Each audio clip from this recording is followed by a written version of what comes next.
आता आपल्या आवडत्या मालिकेचे संपूर्ण भाग मालिका प्रसारित झाल्यानंतर लगेचच पाहू शकता फक्त सन नेक्स्ट वर. भारतातील प्रेक्षकांसाठी मोफत सेवा.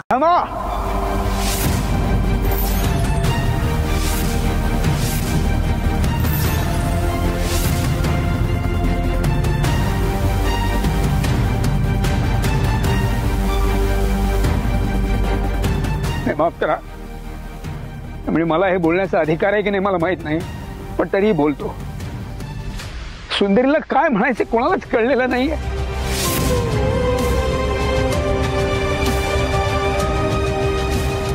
धनंजयराव, ते तुम्हाला आता तिचा खूप राग आला असेल, पण राग येणं योग्यही आहे, मान्य आहे मला.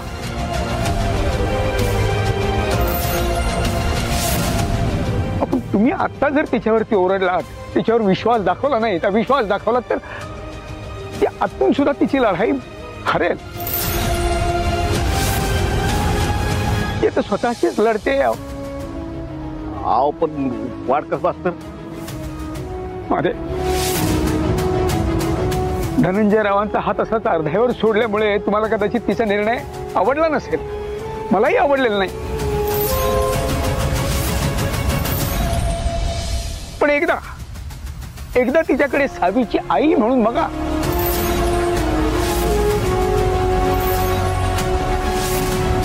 तुम्ही सांगितल्याप्रमाणे जर तिने तिचा निर्णय बदलला तर कदाचित ती सून म्हणून, मुलगी म्हणून, प्रेयसी म्हणून जिंकेली कदाचित,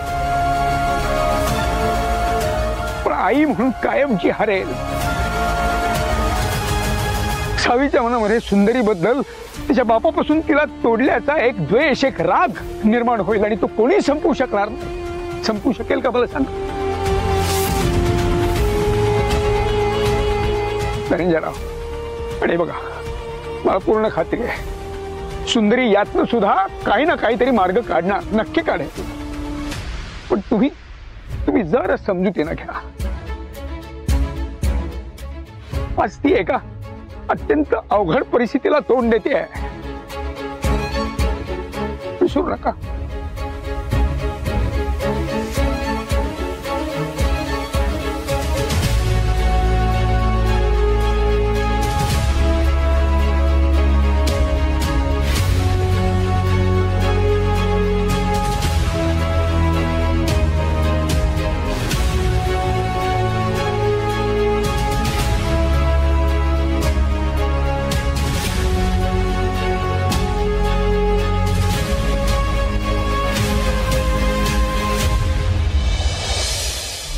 आदित्यराव, शिक्षक या नात्याने आज एक सांगतो, महिषासुराला सुद्धा वाटलं होतं की तो अमर आहे, अजय आहे,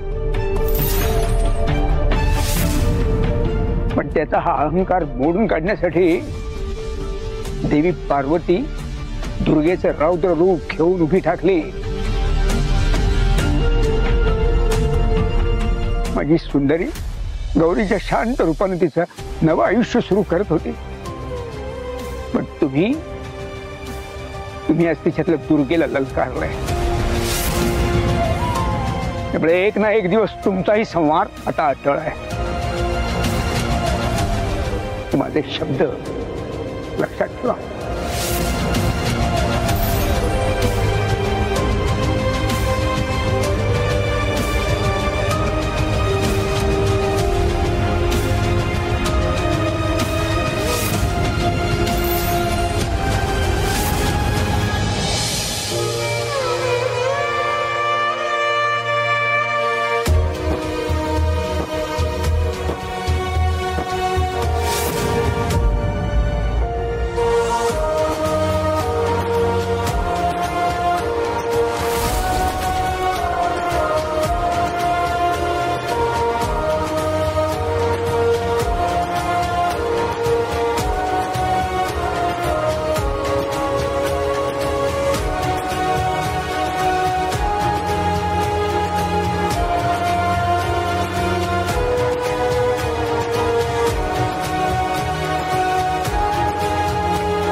आरोह बाळा चल कपडे बदलून घे. हा चल.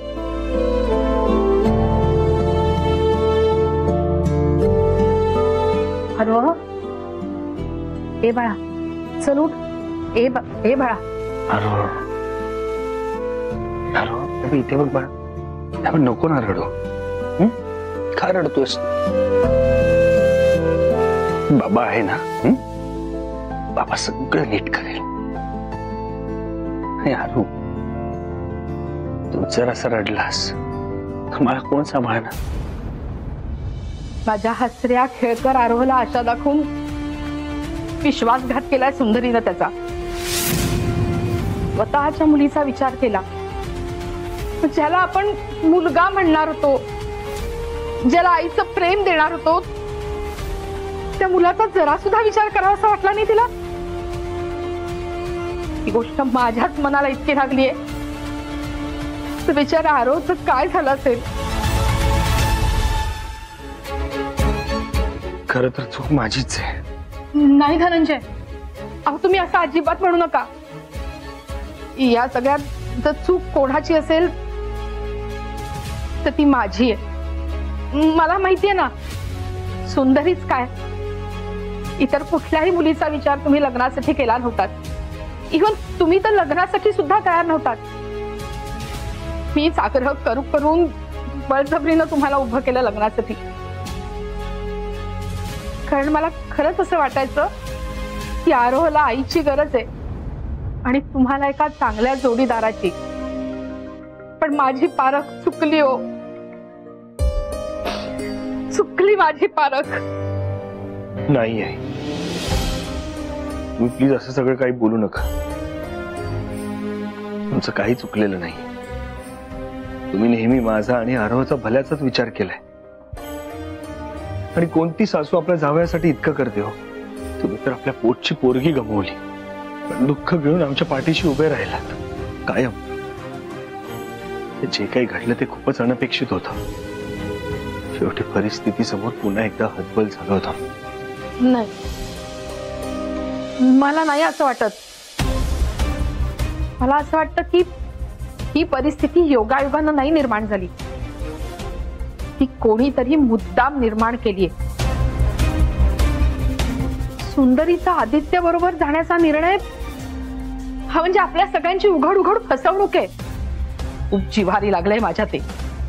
घर मांडवात अगदी अगदी ऐन लग्न आटोक्यात आलेलं असताना आदित्यचा हात धरून निघून गेली. माझ्या आरोहला दुखावलंय तिनं. मला सांगते धनंजय, ह्या सगळ्याची शिक्षा एक ना एक दिवस सुंदरीला नक्की भोगावी लागेल आणि तिला शिक्षा मिळायलाच हवी.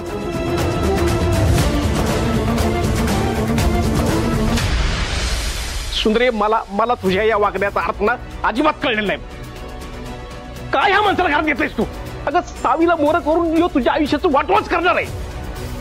ते बघ, त्याला घराबाहेर काढा. आणि तुला जमणार नसेल ना तर मी त्याचा योग्य बंदोबस्त करतो. मला तर घरात हाना मारा नको. आता जे काही आहे ते सगळं काही बोलून सॉर्ट आउट करूयात आपण. अजून काय बोलायचं ऐकायचं बाकी राहिलंय सरे? अगं तू मागचं सगळं विसरून पुन्हा नव्याने सुरुवात करायला निघाली होतीस ना. नेमकं त्याच वेळी या माणसाने येऊन सगळं विस्कळून टाकलंय आणि परत तू त्याच माणसाला घरात घेऊन आलीयस. अगं तू लय मोठी चूक करतेस सरे. तू विसरलीस का? ह्या माणसाने तुझ्या आयुष्याचं वाटोळ केलंय. खरं तर माझा सख्खा धाकटा भाऊ आहे, पण आज याची लाज वाटतेय मला. मला वाटलं होतं एवढ्या वर्षानंतर परत आल्यानंतर तरी हा थोडासा बदलला असेल, पण नाही. आज तू दाखवून दिलंस की तू माफीच्या लायकीचा नाहीच आहे. आणि काय रे, तू कशाला आलायस इथं? नेमकी हीच संधी साधून तू का आलायस कळतंय आम्हाला. माझ्या सुंदरीचं आयुष्याचं वाटोळं करायला आणि तिला छळायला आलायस. अरे माझ्या पुरीचं लग्न मोडताना तुला काहीच वाटलं नाही का रे? का सगळे तुटून पडले त्याच्यावर? काय चुकलंय त्याचं? स्वतःच्या मुलीला तिने मी तिचा बाबा आहे एवढंच सांगितलं ना. खोट आहे का ते? खोट आहे?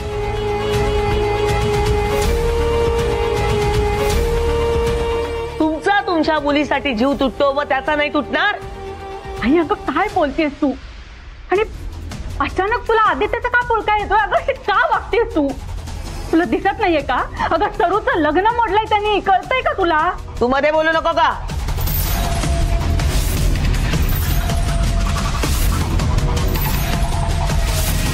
हे बघा, तुमच्या लक्षात आलंय का एक? तुम्ही बघितलं का सावी किती खुश आहे? तिने हात धरून आदित्यला घरात आणलंय आणि सुंदरीने सुद्धा त्याला घरात घेतलं. याचा अर्थ तिनं माफ केलंय त्याला. आणि ती आई माफ केलं नाही मी त्याला, माझ्या आयुष्यातून केव्हाच काढून टाकले मी त्याला. आता फक्त सावीला हाताशी धरून तो घरात आलाय. असं जर नसतं ना तर माझ्या घराची पायरी देखील चढू दिली नसती मी त्याला. आपण का चर्चा करतोय? आपण पुन्हा डाव साधला ह्या माणसानं आणि सुंदरीच्या आयुष्याची वाट लावली. तिच्या लग्नात इगदा आणलं, लग्न मोडलं. सावी जर समोर आणली असती ना, याला मी तिथंच घालला असता. हेच होऊ नये म्हणून त्यानं सावीला हाताशी धरले. त्याला माहितीये जोर तो सावीच्या मनातून उतरत नाही ना तोवर त्याचं कोणी काही वाकडं करू शकत नाही. आणि तो इथे सावीच्या मायेपोटी नाही आलेला, फक्त तिचा उपयोग करून घ्यायला आलाय, बस, बाकी काही नाही.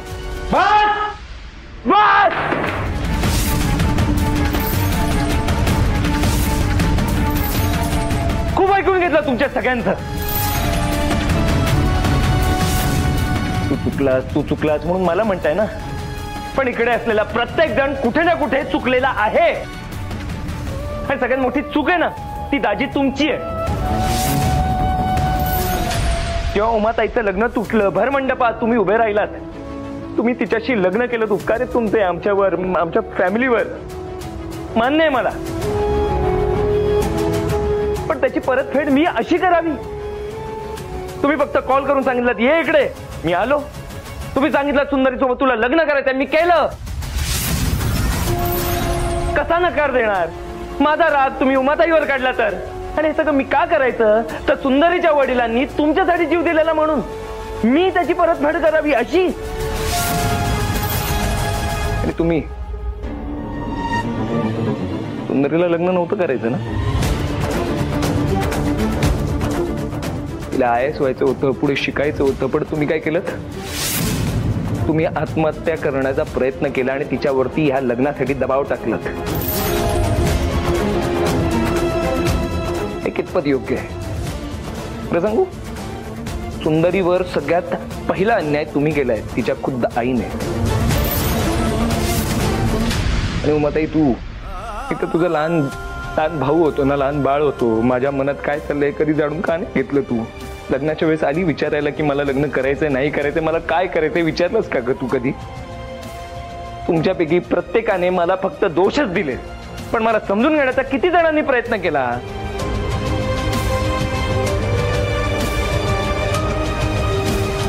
हे तर जाऊ दे, माझ्या सगळ्यात जवळच्या मित्राने सुद्धा माझी साथ सोडली. पण ठीक आहे, हे बघा, मी इकडे कोणाचा अपमान करायला, कोणाला त्रास द्यायला नाही आलो, मला कोणाला छळायचं नाहीये.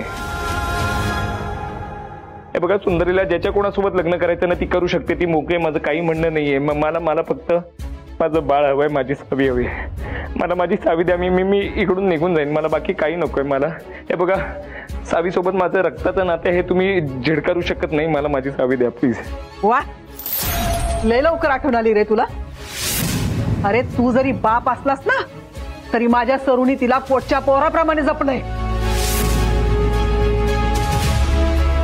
आणि एक लक्षात ठेव, जन्म देणाऱ्यापेक्षा सांभाळणारा सगळ्यात जास्त मोठा असतो, हे कायम लक्षात ठेवायचं. खरंय तुमचं, आणि त्यासाठी मी आयुष्यभर सुंदरीचा ऋणी राहीन.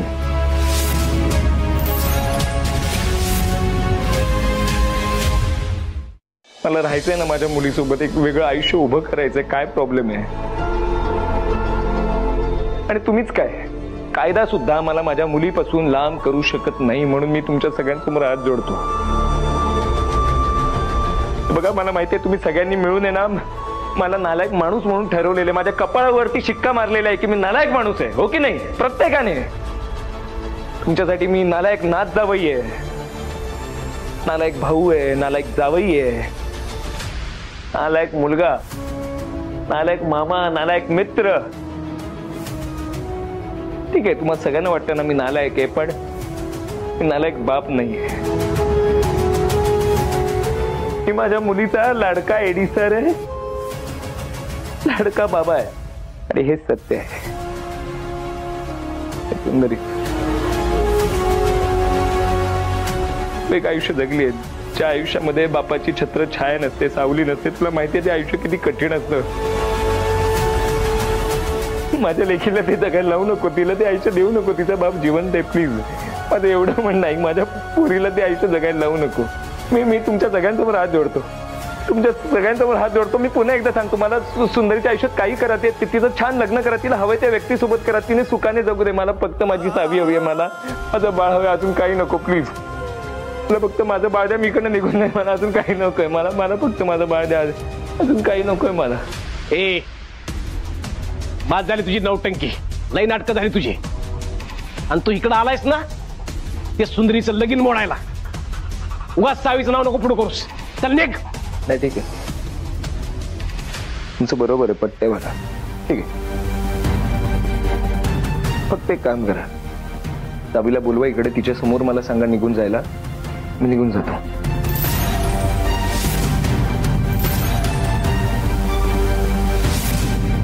तू सावीचा वापर करतोयस, तुला लाज नाही का रे वाटत आदित्य? का लाज वाटली पाहिजे मला? कारण तुम्हाला असं वाटतंय की तुम्ही सावीचा विचार माझ्यापेक्षा जास्त करताय म्हणून. काय विचार केलाय बरं मला सांगा?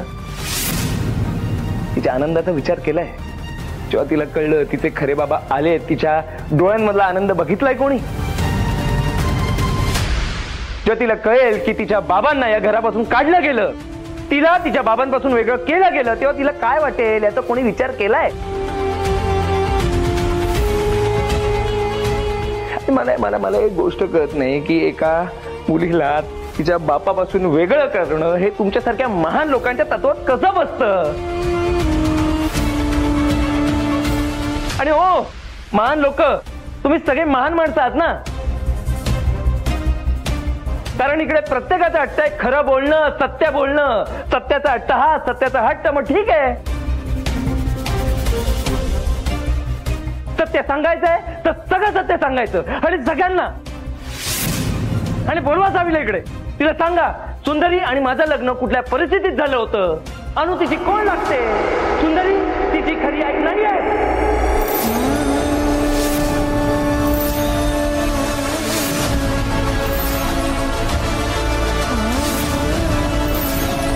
हे सत्य सांगा तिला. जेव्हा हे सत्य सांगाल ना, त्यानंतर माझ्याशी बोलायला या, कारण त्याच्या आधी मी कोणाचं काही ऐकून घेणार नाही. आणि I hope it is clear. जोपर्यंत हे सत्य तुम्ही सावीला सांगत नाही ना, तोपर्यंत माझ्याशी प्लीज कोणी बोलायला येऊ नका, मला काही सांगू नका, बस झालं.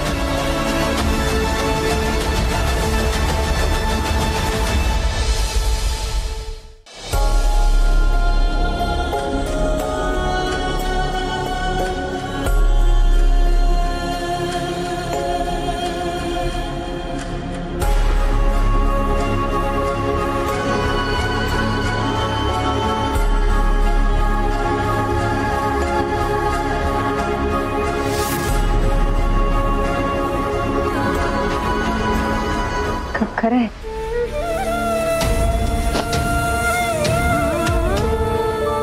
मी कुठे आहे सावीची खरी आहे? माझं तिच्यावर कितीही जीव असला तरी मी कुठे आहे सावीची खरी आहे? नाही, कारण माझं सावीवरती जीवापाड प्रेम आहे आणि तिच्यासाठी मी वाटेल ते करायला तयार आहे. त्यामुळे मी तुमच्यासमोर हात जोडते, मी खरंच तुमच्यासमोर हात जोडते. प्लीज ऐका माझं, प्लीज सावीला त्रास होईल असं काय वागायला नको, प्लीज ऐका माझं एवढा वेळ.